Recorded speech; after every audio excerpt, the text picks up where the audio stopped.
So, മെന്റലിന്റെ second law എന്താണ്? Law of independent assortment. Law പറയുന്നത് ഇത്രയേ ഉള്ളൂ.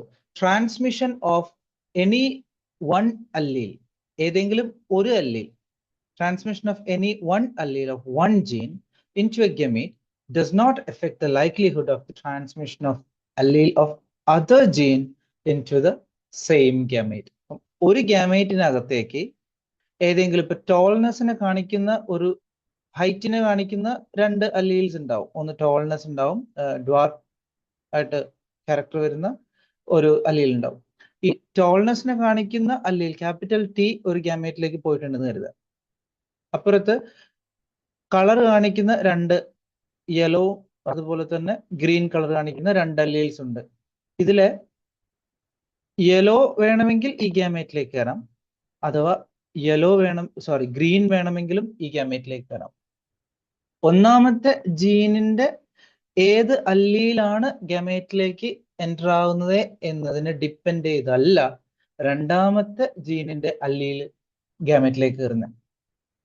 മനസ്സിലായെന്ന് വിചാരിക്കുന്നു.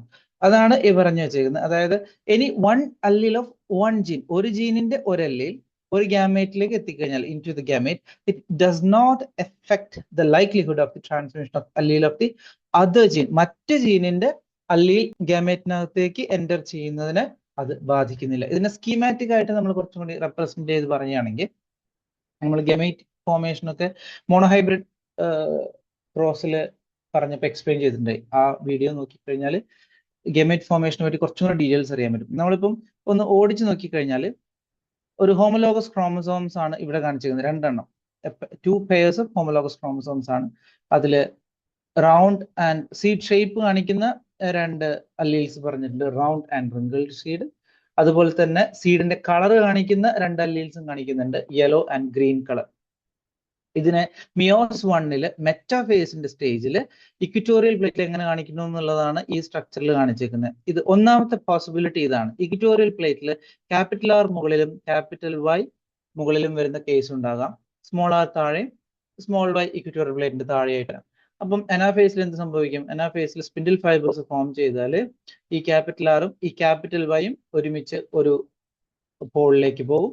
അതേസമയം സ്മോൾ ആറും സ്മോൾ വൈയും വേറെ പോളിലേക്ക് പോകും. അങ്ങനെ ഒരു ഗ്യാമേറ്റിൽ ക്യാപിറ്റൽ ആർ ക്യാപിറ്റൽ വൈ ആയിരിക്കും, അടുത്ത ഗ്യാമേറ്റിൽ സ്മോൾ ആർ സ്മോൾ വൈ ആയിരിക്കും.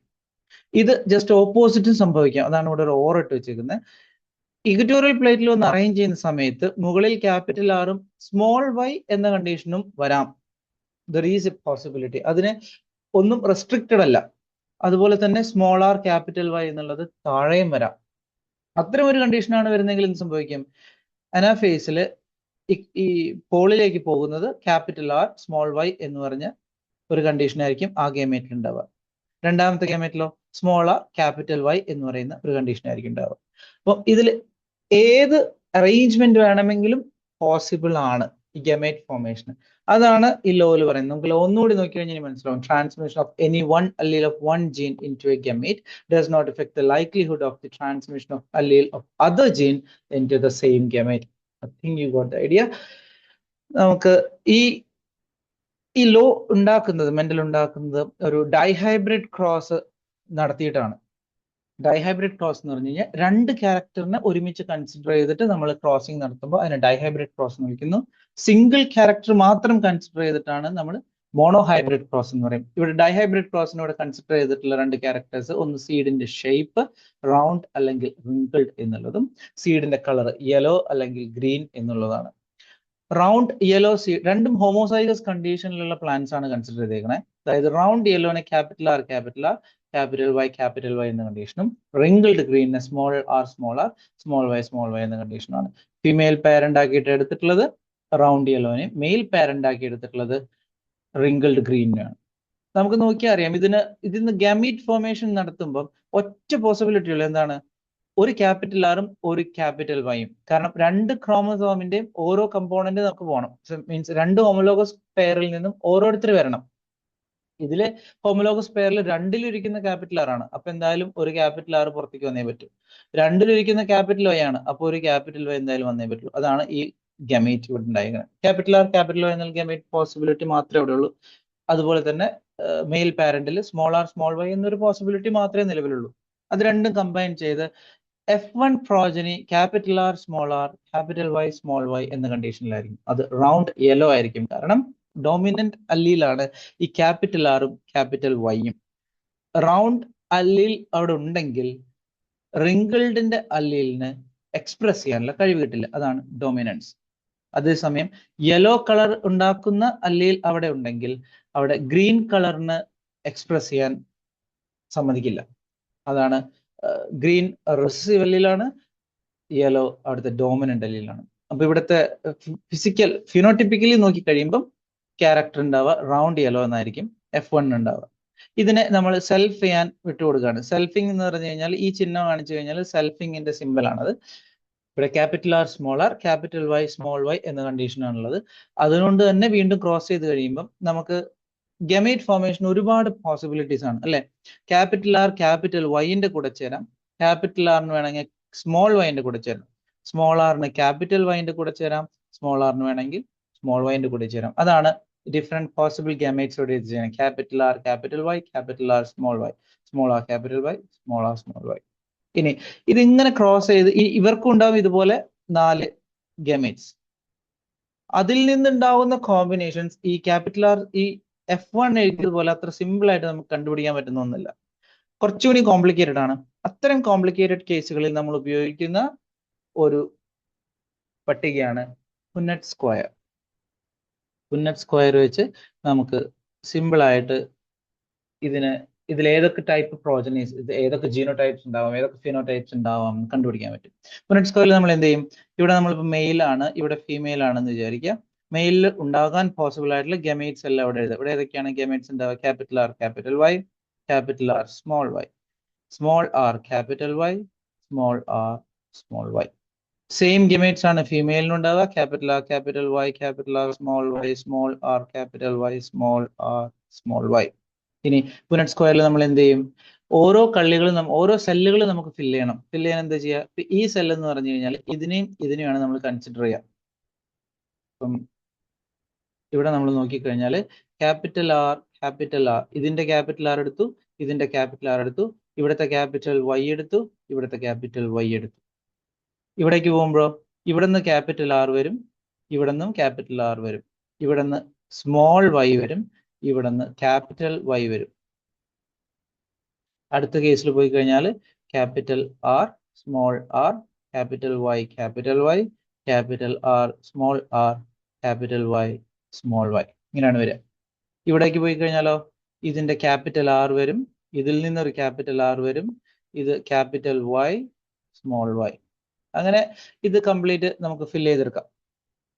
ഇതാണ് പുന്നറ്റ് സ്ക്വയർ. ഇത് ഒരു ലൈൻ ഒരു റോയും കൂടി ഞാൻ ഫില്ല് ചെയ്യാം.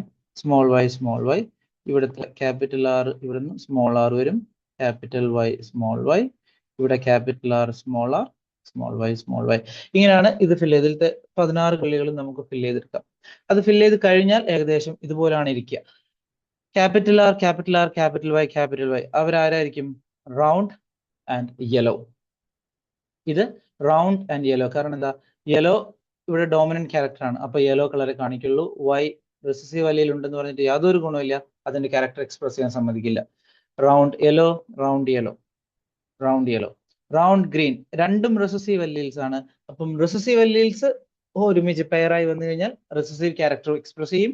അപ്പം റൗണ്ട് കാണിച്ചു, അത് സ്മോൾ വൈന്റെ ഗ്രീൻ കളറും കാണിക്കും. അതാണ് റൗണ്ട് ഗ്രീൻ, യെല്ലോ അല്ല, റൗണ്ട് ഗ്രീൻ. ഇവിടെ round yellow again, round green, round yellow. ഇവിടെ റിങ്കിൾഡ് യെല്ലോ ആണ്. സ്മോൾ ആർ എന്ന് പറയുന്നത് റിങ്കിൾഡ് സീഡിന്റെ ക്യാരക്ടർ കാണിക്കുന്ന അല്ലീൽസ് ആണ്. ക്യാപിറ്റൽ വൈ വന്നു, അപ്പോൾ വീണ്ടും യെല്ലോ ആയി. ഇവിടെ വീണ്ടും റിങ്കിൾഡ് ആണ്, യെല്ലോ ആണ്, റൗണ്ട് ആണ്, യെല്ലോ ആണ്, റൗണ്ട് ആണ്, ഗ്രീൻ ആണ്, റിങ്കിൾഡ് വന്നു, യെല്ലോ വന്നു, റിങ്കിൾഡ് വന്നു, ഗ്രീൻ വന്നു. അങ്ങനെയാണ് ഈ ക്യാരക്ടേഴ്സ് മുഴുവൻ എക്സ്പ്രസ് ചെയ്യപ്പെടുന്നത്. ഇതിൽ നിന്ന് മെന്റൽ 2 റേഷ്യോസ് കണ്ടുപിടിക്കുകയാണ്. ഒന്ന് ഫിനോട്ടിപ്പിക് റേഷ്യോ, ജിനോട്ടിപ്പിക് റേഷ്യോ. ഫിനോടൈപ്പും ജിനോടൈപ്പും തമ്മിൽ ഡിഫറൻസ് നമ്മൾ നേരത്തെ പറഞ്ഞിട്ടുണ്ട്. ഫിനോടൈപ്പ് എന്ന് പറഞ്ഞു കഴിഞ്ഞാൽ ഫിസിക്കൽ അപ്പിയറൻസ് ആണ്. ഒരാൾ പുറത്തുനിന്ന് കാണുമ്പോൾ എങ്ങനെയാണ്? ഇത് പുറത്തുനിന്ന് കാണുമ്പോൾ എന്താണ്? മഞ്ഞയാണ്, റൗണ്ട് ആണ്. ഇത് പുറത്തുനിന്ന് കാണുമ്പോഴോ മഞ്ഞയാണ്, ഇവർ രണ്ടുപേരും പുറത്തുനിന്ന് നോക്കുമ്പോൾ, അല്ലെങ്കിൽ ഇതും രണ്ടുപേരും മഞ്ഞയും റൗണ്ടും ആണ്, പക്ഷെ അവരുടെ ഉള്ളിൽ കിടക്കുന്ന സാധനം ഏതാണ്, വ്യത്യാസമുണ്ട് ഇല്ലേ? അതിനെയാണ് ജീനോടൈപ്പ്. ഈ പുറത്ത് കാണുന്ന ക്യാരക്ടർ ഫിനോടൈപ്പ്, ഉള്ളിൽ കിടക്കുന്ന ജീൻ, അതിന്റെ ജനറ്റിക് കോൺസ്റ്റിറ്റ്യൂഷൻ, അതിനെയാണ് ജീനോടൈപ്പ് എന്ന് പറയുന്നത്. ഫിനോടിപ്പിക് റേഷ്യോ എന്തായിരിക്കും വരിക? റൗണ്ട് യെല്ലോ ഉള്ളവരെല്ലാം ഒന്നിച്ച് നമ്മൾ എണ്ണിക്കഴിഞ്ഞാൽ 1 2 3 4 5 6 7 8 9 9 റൗണ്ട് യെല്ലോകൾ ഉണ്ട്, അതാണ് ഈ 9. ഇനി റൗണ്ട് ഗ്രീൻ ആണെങ്കിലോ 1 2 3 3 റൗണ്ട് ഗ്രീനുകൾ ഉണ്ട്, അതാണ് ഈ 3. Wrinkled green or, sorry wrinkled yellow 1 2 3 3 wrinkled green ഉണ്ട്, യെല്ലോ ഉണ്ട്, അതാണ് ഈ 3. റിങ്കിൾഡ് ഗ്രീൻ ഒരെണ്ണേ ഉള്ളൂ, അതാണ് ഈ 1. That's why 9:3:3:1 phenotypic ratio for dihybrid cross. ഈ റേഷ്യോസ് കുറച്ച് ഇമ്പോർട്ടന്റ് ആണ്, അത് ശ്രദ്ധിച്ച് മനസ്സിലാക്കണം. ജീനോടിപ്പിക് റേഷ്യോ എന്ന് പറയുന്നത് എന്താ? അതിന്റെ ജനറ്റിക് കോൺസ്റ്റിറ്റ്യൂഷൻ ആണ്. അത് കണ്ടുപിടിക്കാൻ കുറച്ച് പണിയുള്ളത് എന്താണെന്ന് വെച്ചാൽ നമ്മളിത് എഴുതി നോക്കുക തന്നെ വേണ്ടി വരും. ക്യാപിറ്റൽ ആർ, ക്യാപിറ്റൽ വൈ എത്ര എണ്ണം ഉണ്ട്? ഇവിടെ ഒന്നുണ്ട്. വേറെ എവിടെയുള്ള? വേറെ എവിടെയും ഉണ്ടാവില്ല എന്തായാലും, ഒന്ന്. അതും ഒരെണ്ണേ ഉണ്ടാവുള്ളൂ. സ്മോൾ ആർ, സ്മോൾ വൈ അതും ഒരെണ്ണേ ഉണ്ടാവുള്ളൂ അല്ലേ? സ്മോൾ വൈ അവനും ഒരെണ്ണേ ഉള്ളൂ. Capital R, capital Y, small Y എത്ര പേരുണ്ട്? ഇവിടെ ഒന്നുണ്ട്, രണ്ട്,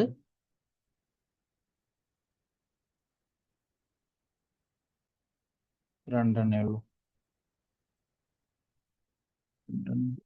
ഓക്കെ, അടുത്ത് capital R, small R, capital Y അവരും ഒന്ന് ഇവിടെ ഉണ്ട്. പിന്നെ ഇവിടെയുള്ള ക്യാപിറ്റൽ വൈ ഇവിടെ ഉണ്ട്, അവര് രണ്ടുണ്ട്. അടുത്തത് capital R, small R, capital Y, small Y ഇവര് ഒന്നുണ്ട്, രണ്ട്,